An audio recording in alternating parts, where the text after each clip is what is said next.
이 방송은 공직선거 및 선거부정방지법 제71조에 의해 MBC가 중앙선거관리위원회 지정을 받아 실시하는 프로그램으로 연설 내용은 MBC와 관계가 없습니다.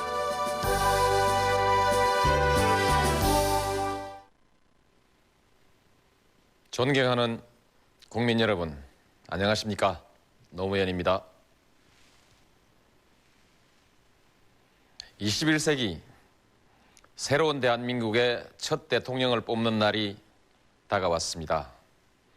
삼김식 낡은 정치를 계속할 것인가, 새로운 정치의 미래로 나아갈 것인가, 이제 국민 여러분께서 선택하셔야 할 시점입니다. 지역 갈등과 분열의 시대를 이어갈 것인가, 국민 통합의 시대를 새롭게 열어갈 것인가, 국민 여러분께서 결정해 주셔야 할 시간입니다.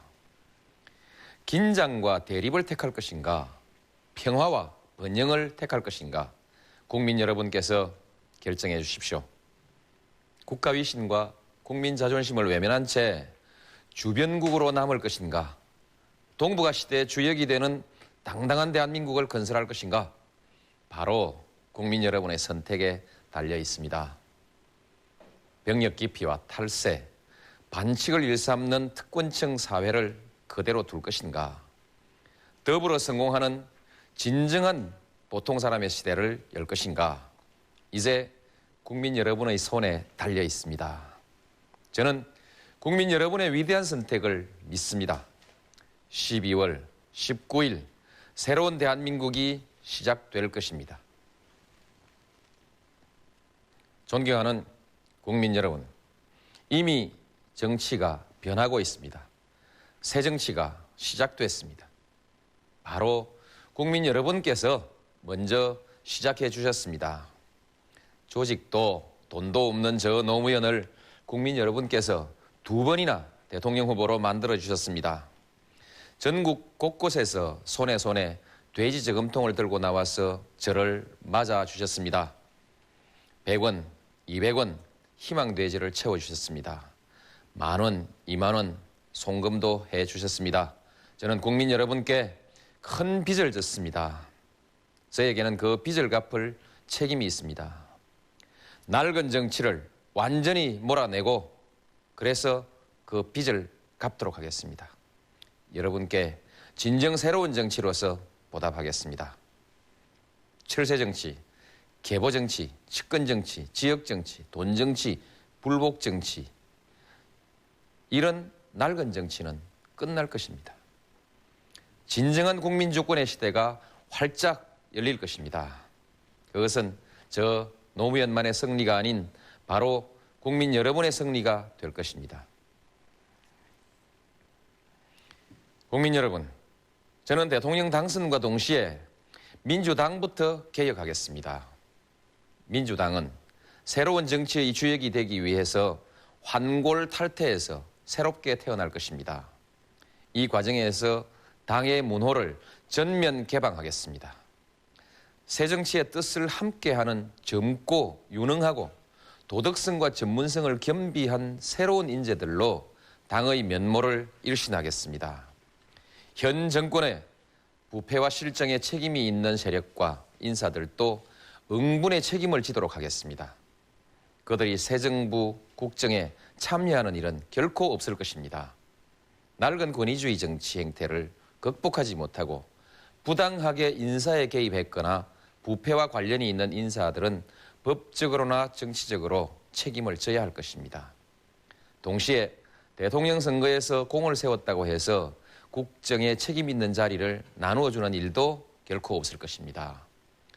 또 국민 통합형 국정 운영을 실현하겠습니다. 야당을 국정 운영의 동반자로 삼아서 상호 협력해 나갈 것입니다. 모든 영고주의, 정실주의, 지역주의를 타파하겠습니다. 국가 발전에 기여하려는 모든 인재들에게 능력에 따라 공정한 기회를 제공하는 인사 대혁신을 단행하겠습니다. 새 정부에서는 일체의 비선정치, 측근정치는 사라질 것입니다. 저는 국민 경선 후보 단일화의 과정을 통해서 국민의힘으로 후보가 됐습니다. 제가 당선되면 진정한 국민 참여 시대를 열겠습니다. 국민과 항상 대화하고 주요 국정 현안을 국민과 의논해서 풀어나가는 국민 참여형 국정 운영을 실현하겠습니다.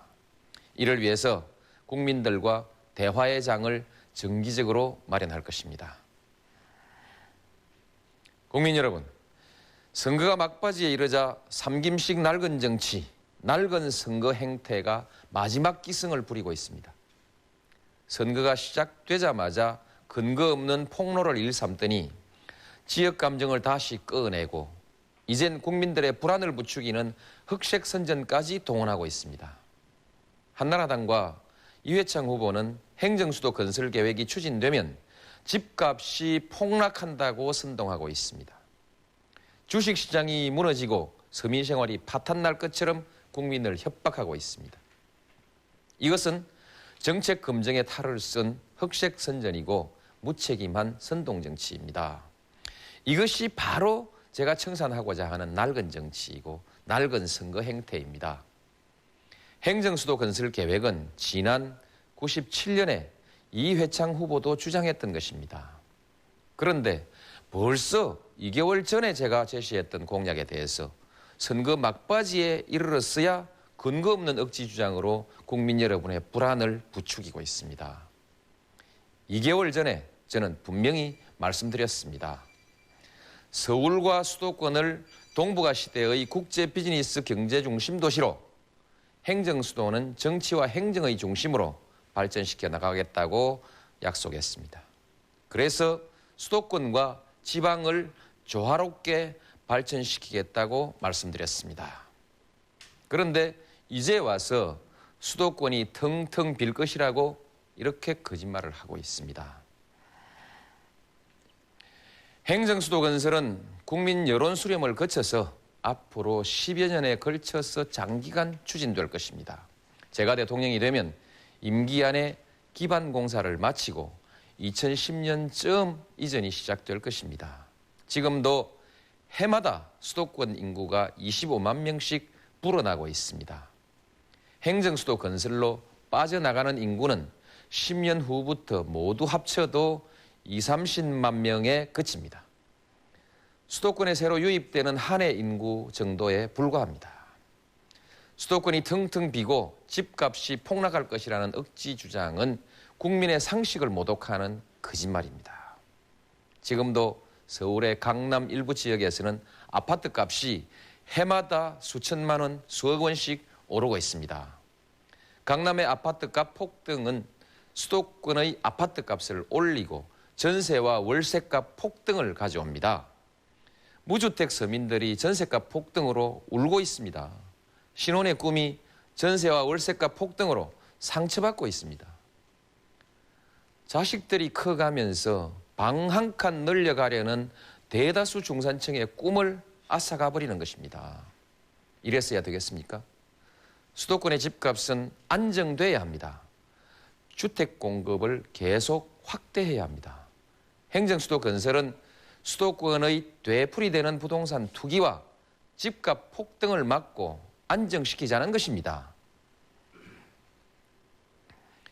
제가 대통령이 되면 수도권을 명실상부한 경제수도, 아시아의 뉴욕으로 거듭나게 할 것입니다.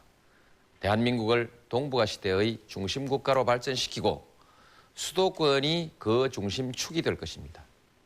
행정수도 건설은 수도권과 지방의 균형 발전을 가져옵니다. 전 국토의 12%인 수도권이 우리나라 경제력과 권력의 80%를 가지고 있습니다. 이러다 보니 지방의 재정 자립도는 평균 55%에 머물러서 자치단체가 독자적으로 지역개발 사업을 할 수가 없습니다. 수도권과 지방 간의 불균형이 갈수록 더욱더 악화돼서 국가의 발전 동력이 크게 떨어지고 있습니다. 수도권과 지방 간의 경제 갈등이 새로운 불안 요인이 되기 전에 이것을 막아야 합니다. 행정수도 건설은 지방은 지방대로